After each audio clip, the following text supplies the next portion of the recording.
Le emergenze incendi scoppiate in Sicilia negli ultimi giorni hanno numeri impressionanti. Sono ben 356 gli ettari di macchia mediterranea andata a fuoco in soli 3 giorni. Le fiamme, divampate un po' ovunque, hanno in gran parte dei casi matrice dolosa, dunque non casuale.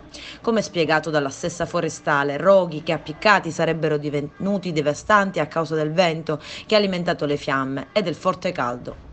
La superficie boschiva distrutta è di 198 ettari, suddivisi in 63 diversi incendi.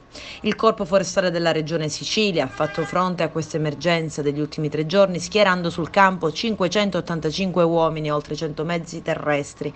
Ha detto Nello Musumeci, che nella giornata di ieri non aveva utilizzato mezzi termini nei confronti degli incendiari. Caro piromane, ha detto, ti piace il fuoco? Vai all'inferno.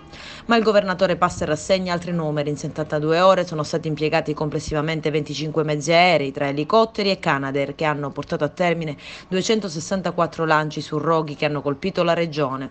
Adesso, conclude Musumeci, attendiamo l'arresto dei criminali che hanno causato questi roghi, visto che è ormai certo che non si tratti solo di incendi accidentali. La regione dunque promette il pugno duro ed oggi inizia una nuova giornata di allerta.